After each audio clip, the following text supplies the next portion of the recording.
My name is Mark, and my beloved wife's name is Emily, and we're both 34 years old. I'm not fat, but I could lose a few pounds, and I've always thought I was pretty good looking. I had several girlfriends in college and never had a problem attracting the opposite sex, but all of that stopped when I met my future wife during my freshman year of college. We dated exclusively until the question came up, and 7 months later, she became my wife. She had several admirers in college and has never lacked male attention. She instantly lights up any room and radiates energy with her playful personality that draws admiration. I thought we were the perfect couple because we enjoyed spending time together. However, the only problem is that we don't see each other enough to spend as much time as we need to. I am a systems analyst at a large IT company, and she is a registered nurse in the orthopedic department of a large hospital. I usually work 9 hours 6 days a week, although sometimes I have to stay late if I'm working on a complex or time-sensitive problem.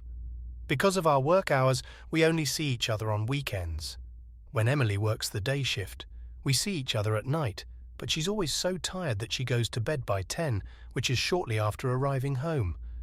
We try to make up for the lack of intimacy on the weekends. We often discuss fantasies, and both agreed that fantasies should be just that. Fantasies. She was everything I needed, and she assured me that I was the love of her life. I have no time for cheating, and she knows my feelings about cheating. I just wouldn't tolerate it. She works 4 days a week for 13 hours Monday through Thursday, alternating shifts every 4 weeks. Shifts are usually 7 to 8, day or night. There's also a shift change period, which, since she started working in orthopedics, takes about an hour. So on her way home, she usually comes in around 9:30 in the morning and evening. For the last 2 years, I've been asking her to get a permanent job, but she loves what she does and didn't want to change jobs, so we just put up with her unsociable hours. When we first got married, we both had student loans and agreed that we should pay them off before starting a family. When the loans were paid off, we decided to put off having children until we were comfortably settled in a nice house and neighborhood. 3 years ago, we reached that goal and concluded that it was time for her to get pregnant, except she didn't.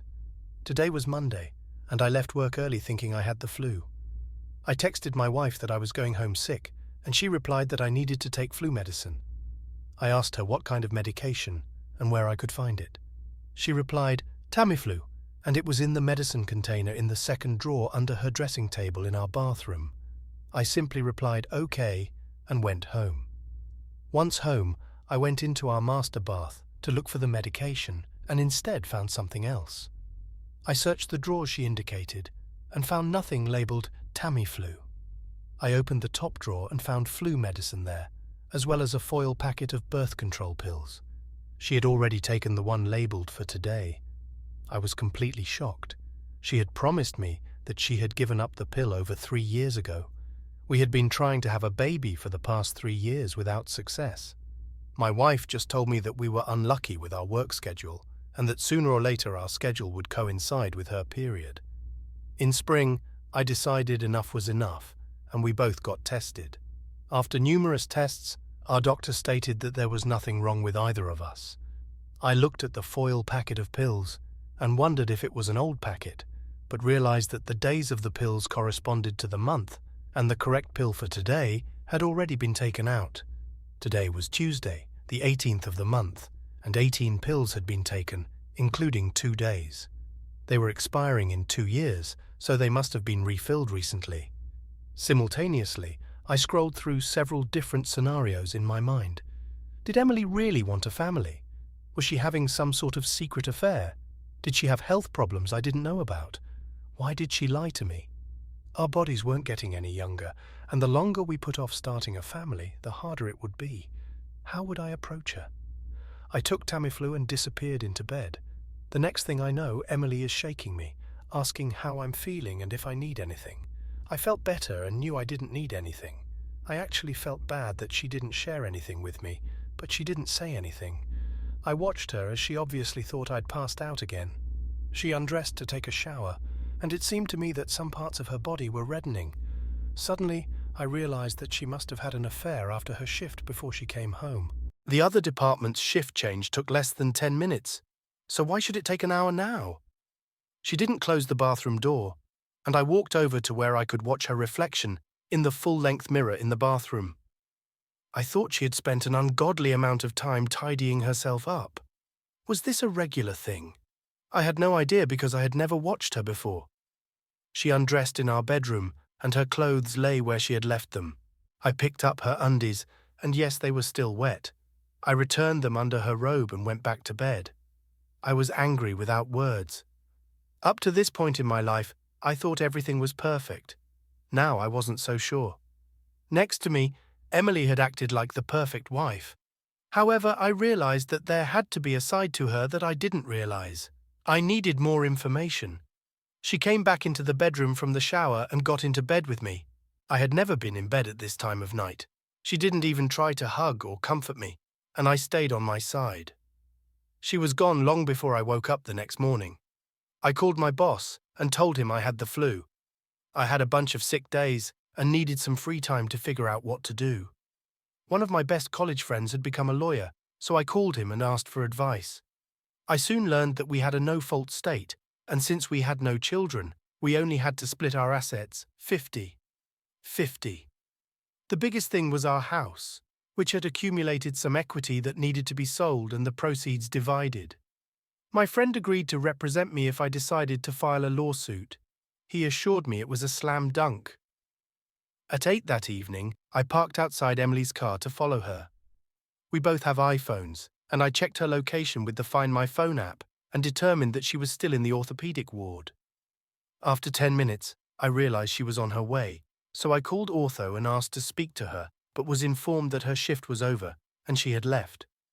I realized that she had lied to me about the shift change period, which was actually only 10 minutes or less. I continued to watch the app on my phone and realized that the blue dot had stopped in an area unfamiliar to me, but still within the hospital complex.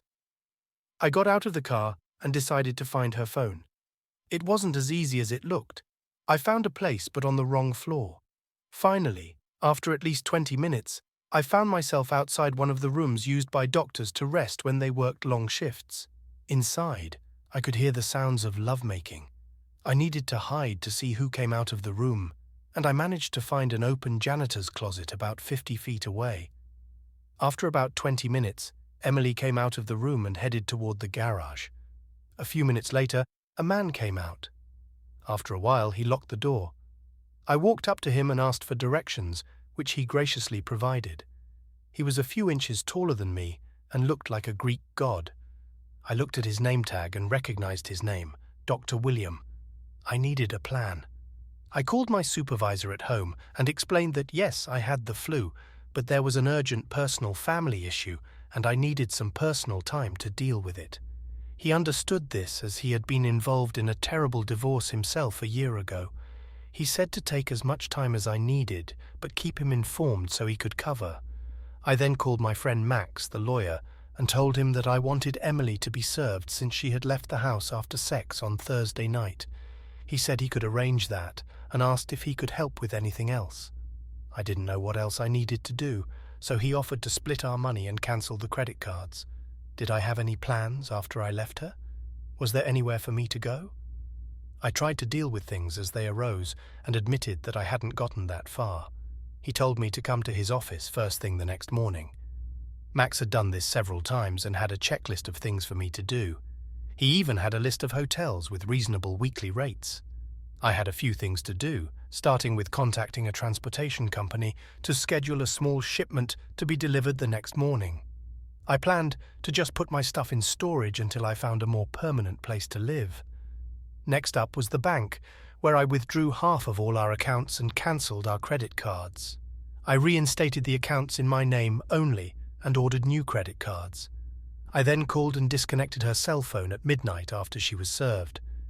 That evening, I was sitting in my computer room, saving files that I might need in the next few weeks, when Emily came home on time at 9:30. We exchanged greetings, then she went to shower and went to bed. I also went to bed early, very early, as I had a busy day ahead of me. She never once noticed when I went to bed. I didn't notice at all how cold she had become. The next morning, Emily left the house early, and the movers arrived at 9 sharp.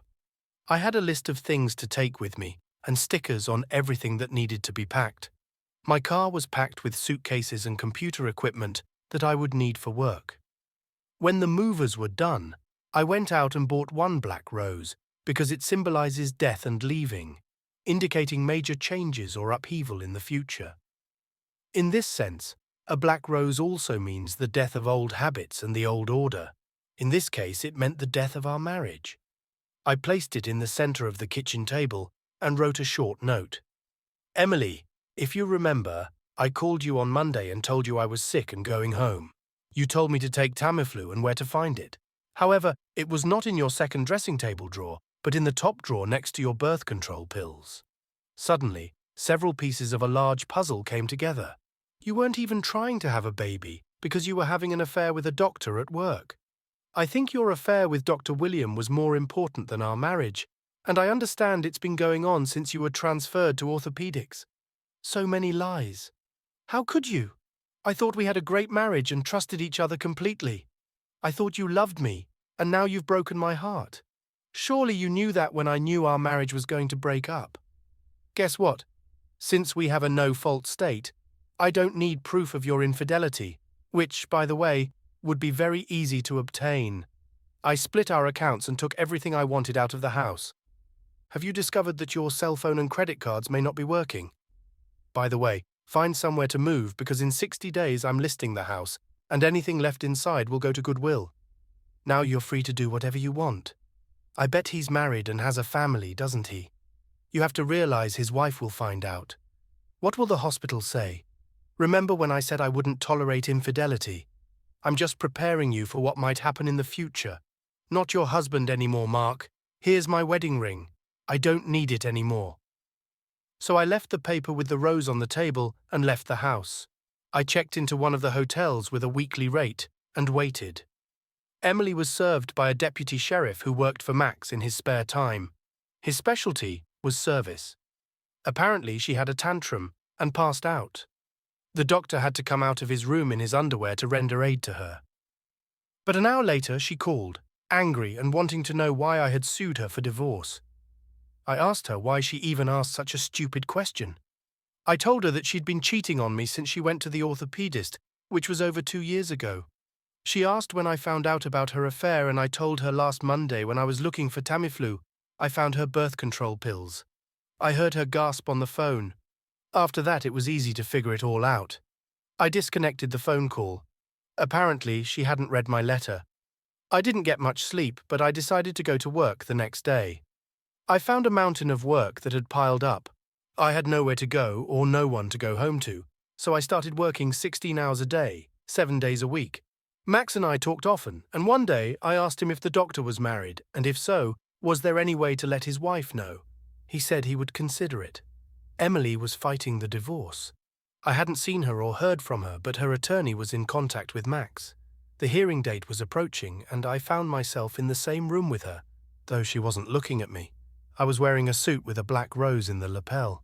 The judge was unfriendly and didn't like divorce cases. Emily wanted us to go to counseling, and Max asked what was the point since she'd been having an affair for a while. I bluntly told the judge that I would not attend any court-ordered counseling. I didn't care if he put me in jail. As far as I was concerned, my wife was a lying, cheating, deceitful woman, and I didn't even want to be in the same room with her. I told him that in my opinion, I had done nothing wrong, and that it was Emily who broke our wedding vows, leading to the divorce. Send her to counseling, as she was the one who needed it. I was quickly found guilty of contempt of court and fined. I didn't really care. I was furious, and Max had to get me out of court before I could say anything that would send me to jail. He reminded me that it was only a hearing. I asked Max to find out if the doctor was married. I wanted to do some serious damage.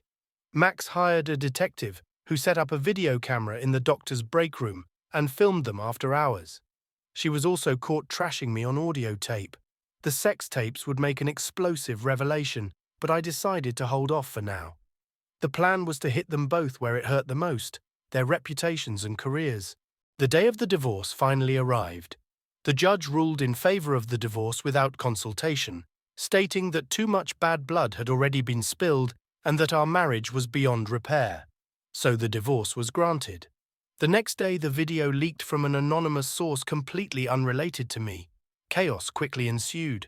Emily called me asking why I did all this. I told her that there was no proof that I had leaked the video, but I wanted to thank whoever had done it. I also reminded her that I would not tolerate being cuckolded, and she did it to my face, and even continued after I filed for divorce. She had dissolved 2 marriages.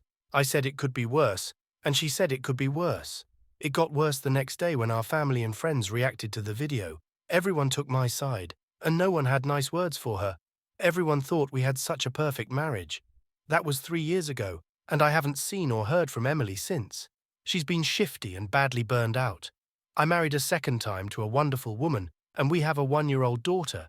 My new wife wants a big family and plans to be a stay-at-home mum. That's what I've always wanted. If you were wondering what happened to Emily and William, they had a hard life. Emily tried for almost a year to talk to me. I'm not sure why she tried. I didn't give her a chance to reconcile. Both William and Emily were unceremoniously fired. William's wife filed for divorce. Emily could have handled it, but then I sent out the video to our friends and family. It was the final blow to her, so she started thinking about leaving to start over. If she hadn't tried to contest the divorce, she might not have lost her job. Emily didn't want a divorce, so she sought counseling, but I got very angry, and she lost the case in court. Her second mistake was that she continued to date William and have sex with him. I did a very smart thing by waiting until our divorce was finalized before sending out the video. If I had sent out the video before our divorce and she was fired, I would have had to pay alimony. Eventually, feeling completely ashamed and humiliated, Emily moved to Oklahoma City and found work as a nurse in a doctor's office. She may be trying to get her life together, and I hope she has learned her lesson.